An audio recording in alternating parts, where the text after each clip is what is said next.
में विकल्प बहुत ज़्यादा है नहीं और जो है उन्हीं के ऊपर उनको विश्वास करके उनको आगे बढ़ाना पड़ेगा। आपने देखा भी होगा कि बीते लगभग 4-5 साल से जो सचिन पायलट हैं वो इस कोशिश में थे कि उनको जो है राजस्थान का मुख्यमंत्री बनाया जाए। तमाम सारे हाथ पैर उन्होंने मारे, तमाम तरह से जद्दोजहद भी उन्होंने की, लेकिन उसका उन्हें बहुत ज़्यादा फल मिला नहीं। और हमने देखा भी कि लगातार अशोक गहलोत ये बात कहते रहे कि भाई मैं तो सीएम पद छोड़ना चाहता हूँ लेकिन सीएम पद मुझे नहीं छोड़ना चाहता। अब देखिए ना तो वो सीएम है, क्योंकि छत्तीसगढ़ में जिस तरह से प्रभारी उनको बनाया गया है, 2024 की जिम्मेदारी उनके ऊपर है, तो जाहिर बात है कि सचिन पायलट का कद जो है अब मेरे ख्याल से बढ़ता हुआ नजर आ रहा है। और देखिए कई बार कद जो होता है वो पद से भी बड़ा होता है और सचिन पायलट अब उसमें कहीं ना कहीं अपने आप को शामिल करते हुए नजर आ रहे हैं, क्योंकि भले ही मुख्यमंत्री ना बन पाए हों लेकिन उन्होंने ये जरूर साबित किया कि पार्टी ने भले ही उनको एक बड़ा ओहदा ना दिया हो लेकिन अभी भी वो पार्टी के साथ में मौजूद हैं, बने हुए नहीं किया। यहाँ कहीं ना कहीं कांग्रेस आलाकमान इस बात को भली भांति जानता था कि सूबे में सत्ता विरोधी लहर है अशोक गहलोत सरकार के खिलाफ, बावजूद इसके पार्टी ने सचिन पायलट को आगे नहीं किया,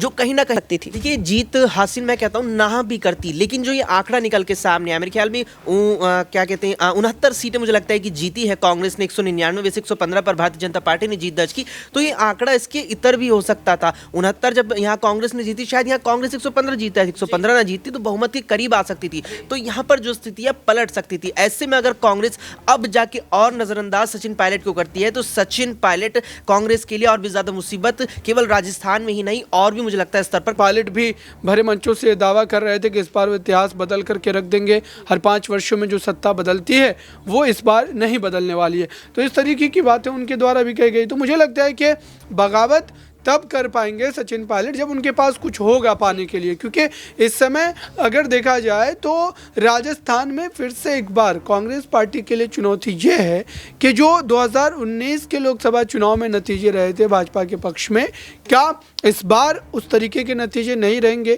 क्योंकि प्रधानमंत्री नरेंद्र मोदी के चेहरे पर जब विधानसभा चुनाव राजस्थान में भाजपा लड़ती है तो आप सोचिए कि लोकसभा चुनाव में पूरी तरीके से जनता जो है कहीं ना कहीं उनके समर्थन में खुल करके इस समय जो है वोट डालने के मूड में नजर। पायलट को जिस तरीके से चुनाव से ठीक पहले CWC का मेंबर बनाया गया तो ऐसा लग रहा था कि जो है उन्हें आने वाले दिनों में जो है कोई और बड़ी जिम्मेदारी दी जा सकती है अगर राजस्थान में जो है जीत मिलती है कांग्रेस पार्टी को, तो लेकिन ऐसा हुआ ही नहीं। तो ऐसे में कांग्रेस पार्टी भले ही सचिन पायलट के चेहरे का इस्तेमाल हर चुनाव में करती रही है, चाहे वो हिमाचल प्रदेश में हो या आप छत्तीसगढ़ में हो, लेकिन जब बंटवारे की बात आती है, जब हिस्सेदारी की बात आती है तो सचिन पायलट को कहीं ना कहीं जो है नाराजगी का ही सामना करना पड़ता है। उन्हें उस तरीके से जो है जिम्मेदारियां नहीं।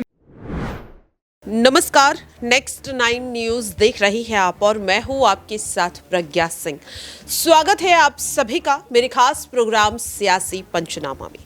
सियासी पंचनामा में बात आज कांग्रेस पार्टी के उस कद्दावर नेता की जिसकी चर्चा लगातार हो रही है।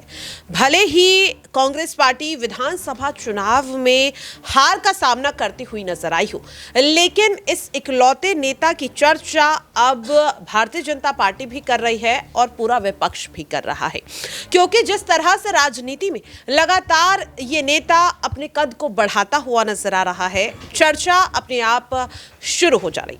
बात कर रहे हैं सचिन पायलट की, क्योंकि सचिन पायलट जो इतने कम उम्र में कांग्रेस पार्टी में अपने उस कद को लगातार बढ़ा रहे हैं।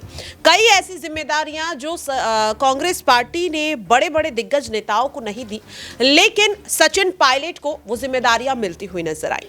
शुरुआत यहां पर डिप्टी सीएम के पद से हुई, जो उन्हें पिछले चुनाव में कांग्रेस की जीत के बाद मिला, और कड़ी मेहनत के बाद सचिन पायलट ने अपने आप को जिस तरह से निखारा है कि अब लोकसभा चुनाव को देखते हुए सचिन पायलट को और भी कई बड़ी जिम्मेदारियां दी जा रही हैं। ऐसे में लगातार सवाल ये बन रहा है कि भारत जोड़ो न्याय यात्रा से पहले क्या सचिन पायलट को और बड़ी जिम्मेदारियां दी जा सकती हैं या नहीं। न्यूज़ रूम में मौजूद तमाम सहयोगियों से इस चीज़ को समझेंगे कि क्या सचिन पायलट को अब वो बड़ा ओहदा मिलेगा जिसकी चर्चा लगातार हो रही थी, क्योंकि पहले हमेशा से देखा गया कि अशोक गहलोत कहीं ना कहीं उस जिम्मेदारी के बीच में हमेशा से आते हुए नजर आए और सचिन पायलट को उन तमाम जिम्मेदारियों से दूर करते हुए भी नजर आए। यहाँ पर मेरे साथ मेरे सहयोगी अमन जी हैं, उनसे इस चीज़ को समझेंगे कि कि क्या विधानसभा चुनाव में मिली हार के बाद कांग्रेस पार्टी और खास तौर पर तमाम आला कमान सचिन पायलट के उस अस्तित्व को, या यूं कहें कि राजनीति में जो पकड़ उन्होंने बनाई है जनता के बीच, उसे समझ पाएंगे और क्या आने वाले समय में अब उन्हें आगे किया जाएगा? देखिए बिल्कुल, छत्तीसगढ़ में जैसे प्रभारी बनाया गया उनको, तो ये आप मान के चलिए, क्योंकि कांग्रेस के पास में विकल्प बहुत ज़्यादा है नहीं, और जो है उन्हीं के ऊपर उनको विश्वास करके उनको आगे बढ़ाना पड़ेगा। आपने देखा भी होगा कि बीते लगभग 4-5 साल से जो सचिन पायलट हैं वो इस कोशिश में थे कि उनको जो है राजस्थान का मुख्यमंत्री बनाया जाए। तमाम सारे हाथ पैर उन्होंने मारे, तमाम तरह से जद्दोजहद भी उन्होंने की, लेकिन उसका उन्हें बहुत ज़्यादा फल मिला नहीं। और हमने देखा भी कि लगातार अशोक गहलोत ये बात कहते रहे कि भाई मैं तो सीएम पद छोड़ना चाहता हूँ, लेकिन सीएम पद मुझे नहीं छोड़ना चाहता। अब देखिए, ना तो वो सीएम है और ना ही वो पद है। तो ऐसे में आने वाले भविष्य को देखते हुए बहुत सारे फैसले आपको करने पड़ते हैं। आप देखिए, जिस तरह से हमने तीनों ही राज्यों में चुनाव देखे, बीजेपी जहां पर जीती है, मध्य प्रदेश, राजस्थान और छत्तीसगढ़ की, यहाँ पर बीजेपी ने किस तरह से अपने जो सीनियर उनके लीडर्स थे, सीनियर जो उनके लगातार कई टर्म मुख्यमंत्री रह चुके थे, उनको आसानी से जो है इस पूरे के पूरे प्रोसेस से बाहर कर दिया। और कहीं पर भी कोई ऐसा स्टेटमेंट अभी तक आपने सुना नहीं होगा कि कोई खफा होकर पार्टी छोड़ दिया या किसी ने बगावत कर दी। जबकि लगातार अशोक गहलोत से गुजारिश करते रहे कि भाई आप 2-3 बार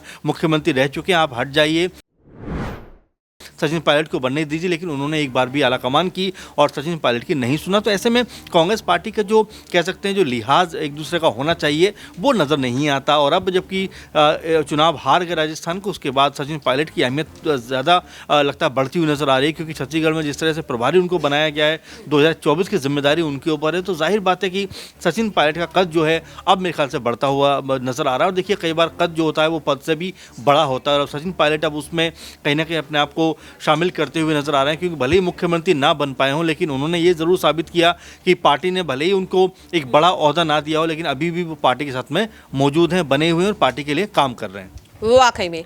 लेकिन सवाल लगातार ये बन रहा है कि क्या सचिन पायलट को अब उनकी पार्टी वसुंधरा राजे की तरह साइडलाइन तो नहीं कर देगी? क्योंकि जिस तरीके से देखा गया कि विधानसभा चुनाव वसुंधरा राजे को आगे रखकर लड़े जाते हैं, लेकिन जब सरकार बन जाती है, जीत हासिल हो जाती है, तो मुख्यमंत्री पद किसी नए चेहरे को दे दिया जाता है। यहां तक कि कैबिनेट में भी वसुंधरा राजे को कोई खास जिम्मेदारी नहीं दी जाती। अक्षय है मेरे साथ और अक्षय से इस चीज को समझेंगे कि क्या सचिन पायलट अब राजस्थान में वसुंधरा राजे की तरह साइडलाइन तो नहीं होने वाले हैं। क्या लग रहा है अक्षय, क्या वसुंधरा राजे की तरह पार्टी सचिन पायलट को तो साइडलाइन नहीं कर देगी? देखिए प्रज्ञा, मुझे लगता है अगर पार्टी ऐसा कर देती है तो राजस्थान में कहीं ना कहीं कांग्रेस साइडलाइन हो जाएगी। क्योंकि आप ये चीज़ नहीं नकार सकते, जिस तरह से 199 सीटों पर मतदान हुआ था 25 नवंबर को, चुनावी परिणाम रविवार 3 दिसंबर को सामने आए थे, तो कांग्रेस को वाकई में बड़ा झटका लगा था। और आप ये देखिए कि वसुंधरा राजे जैसा चेहरा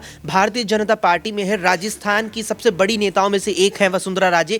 उनके अपनी पार्टी में होने के बावजूद भारतीय जनता पार्टी ने नए चेहरे को आगे किया भजन लाल शर्मा के रूप में। जबकि सचिन पायलट जैसा चेहरा कांग्रेस के पास रहा, तब भी सचिन पायलट को इस तरह आगे पार्टी ने नहीं किया। यहाँ कहीं ना कहीं कांग्रेस आलाकमान इस बात को भली भांति जानता था कि सूबे में सत्ता विरोधी लहर है अशोक गहलोत सरकार के खिलाफ। बावजूद इसके पार्टी ने सचिन पायलट को आगे नहीं किया, जो कहीं ना कहीं दांव पलट सकता था। हालांकि दांव अक्षय, आप ये कहना चाह रहे हैं कि अगर सचिन पायलट के चेहरे पर चुनाव लड़ा जाता तो शायद कांग्रेस जीत हासिल विधानसभा चुनाव में कर सकती थी? देखिए, जीत हासिल मैं कहता हूँ ना भी करती, लेकिन जो ये आंकड़ा निकल के सामने आया, मेरे ख्याल में क्या कहते हैं 69 सीटें मुझे लगता है कि जीती है कांग्रेस ने, 199 में से 115 पर भारतीय जनता पार्टी ने जीत दर्ज की। तो ये आंकड़ा इसके इतर भी हो सकता था। 69 जब यहाँ कांग्रेस ने जीती, शायद यहाँ कांग्रेस 115 जीता है, 115 ना जीतती तो बहुमत के करीब आ सकती थी। तो यहाँ पर जो स्थिति है पलट सकती थी। ऐसे में अगर कांग्रेस अब जाके और नजरअंदाज सचिन पायलट को करती है, तो सचिन पायलट कांग्रेस के लिए और भी ज्यादा मुसीबत केवल राजस्थान में ही नहीं और भी मुझे लगता है स्तर पर खड़ी कर सकते हैं।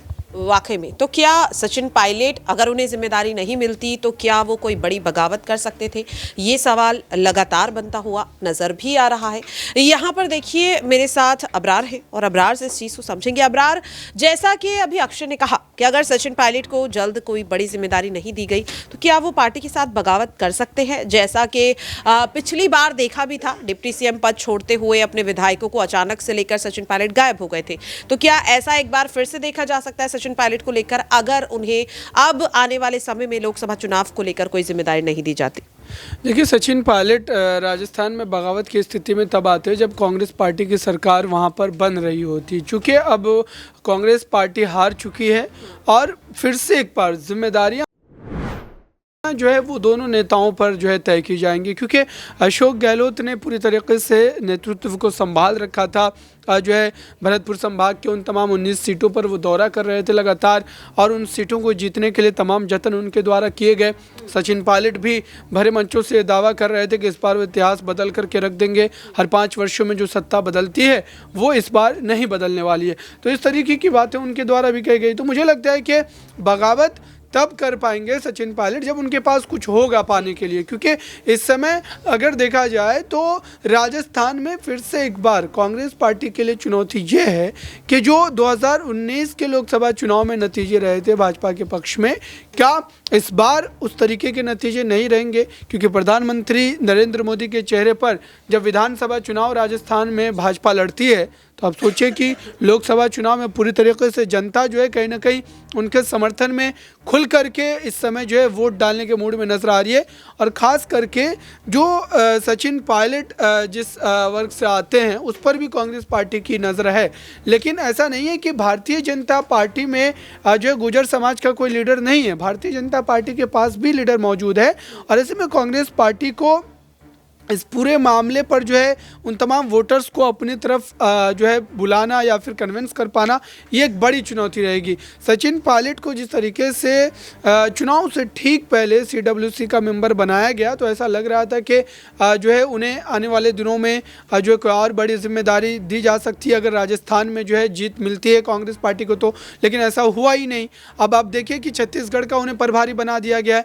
तो ऐसे में कांग्रेस पार्टी भले ही सचिन पायलट के चेहरे का इस्तेमाल हर चुनाव में करती रही है, चाहे वो हिमाचल प्रदेश में हो या आप छत्तीसगढ़ में हो, लेकिन जब बंटवारे की बात आती है, जब हिस्सेदारी की बात आती है, तो सचिन पायलट को कहीं ना कहीं जो है नाराजगी का ही सामना करना पड़ता है। उन्हें उस तरीके से जो है जिम्मेदारियां नहीं मिल पाती है। अच्छा अब्रार, यहाँ पर एक सवाल और रहेगा कि क्या सचिन पायलट को लेकर जो लगातार दावे किए जा रहे हैं कि उन्हें प्रदेश अध्यक्ष पद सौंपा जा सकता है, जबकि कांग्रेस पार्टी में और भी कई बड़े नेता हैं जो शायद इस जिम्मेदारी को सचिन पायलट से बेहतर संभाल सकते हैं, फिर भी आखिरकार क्यों लगातार सचिन पायलट का नाम यहां पर लिया जा रहा है प्रदेश अध्यक्ष पद के लिए? देखिए, प्रदेश अध्यक्ष पद की लड़ाई ही नहीं है। सचिन पायलट और अशोक गहलोत के बीच जो लड़ाई चल रही थी वो CM पद को लेकर के थी। उस समय भी पार्टी हाईकमान इस पूरे मामले पर कहीं ना कहीं निरंतर प्रयास कर रही थी कि इस पर जो अंकुश लग जाए और सचिन पायलट अध्यक्ष पद लेकर के मान जाए, लेकिन वो तो खुद उपाध्यक्ष रह चुके हैं वो। तो ऐसे में मुझे लगता है कि अध्यक्ष या उपाध्यक्ष जैसे पदों का जो लंबे समय से राजनीति कर रहा है लीडर, उसके हिसाब से देखा जाए तो इसके कोई बड़े मायने नहीं रह जाते हैं।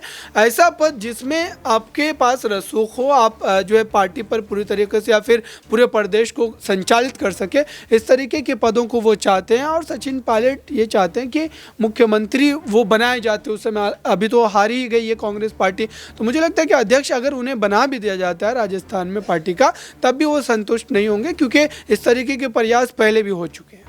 वाकई में देखिए, अब देखना काफ़ी अहम होगा कि लगातार जिस बड़ी जिम्मेदारी की बात सचिन पायलट को लेकर की जा रही है, क्या अब पार्टी आलाकमान सचिन पायलट पर भरोसा जाहिर करते हुए नजर आएंगे? लोकसभा चुनाव को लेकर जिस तरह से उन्हें छत्तीसगढ़ का प्रभारी बनाया जा चुका है और पहली बार वो छत्तीसगढ़ जा भी रही है प्रभारी के तौर पर, आने वाले समय में आखिरकार और कौन सी बड़ी जिम्मेदारियां पार्टी आलाकमान सचिन पायलट को सौंपते हुए नजर आएंगे, देखना काफ़ी अहम होगा। लेकिन फिलहाल के लिए मेरे खास प्रोग्राम सियासी पंचनामा में इतना ही। देश और दुनिया की तमाम खबरों के लिए बने रहे नेक्स्ट 9 न्यूज़ के साथ।